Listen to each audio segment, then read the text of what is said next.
தமிழ் சினிமாவுக்காக சிவகார்த்திகேயன் அவர்கள் எழுதிய டாப் 10 பாடல்கள் என்னென்ன பாடல்கள் அப்படின்றத வாங்க பார்க்கலாம். நம்ம வீடியோ பார்க்கிறதுக்கு முன்னாடி ஏஆர் முருகதாஸ் இயக்கத்துல உருவாகி இருக்க இந்த முதலாசி டைட்டில் எப்படி இருக்குன்னு மறக்காம கமெண்ட்ல சொல்லுங்க. நம்ம லிஸ்ட்ல 10வது பிளேஸ்ல அயலான் திரைப்படத்துல இருந்து இந்த ஒரு பாடல்.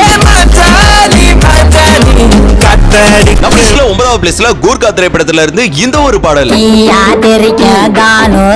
நம்ம லிஸ்ட்ல 8வது பிளேஸ்ல ஆதித்ய வர்மா திரைப்படத்துல இருந்து இந்த ஒரு பாடல்.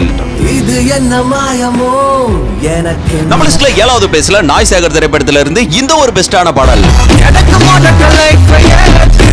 நம்ம லிஸ்ட்ல 6வது பிளேஸ்ல யங்ஸ்டர்ஸ் எல்லாம் என்ஜாய் பண்ண வச்ச இந்த ஒரு பாடல்.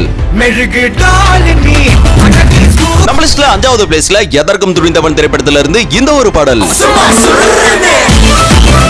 நம்ம லிஸ்ட்ல 4வது பிளேஸ்ல நம்ம வீட்டு பிள்ளை திரைப்படத்துல இருந்து இந்த ஒரு வேற லெவல் சாங். காந்த கண்ணழகு லுக்கு விட்டு கிக்கு. நம்ம லிஸ்ட்ல 3வது பிளேஸ்ல டான் திரைப்படத்துல இருந்து இந்த ஒரு பாடல். நம்ம லிஸ்ட்ல 2வது பிளேஸ்ல கோலமாவு கோகிலா திரைப்படத்துல இருந்து இந்த ஒரு பெஸ்டான பாடல். ஃபர்ஸ்ட் பிளேஸ்ல யூடியூப்ல வியூவர்ஸ் தெரிவிக்க விட்டிருந்தாலும் தியேட்டர்ல ரசிகர்களை என்ஜாய் பண்ண வச்ச பீஸ்ட் திரைப்படத்துல இருந்து அரபி குத்து பாடல்.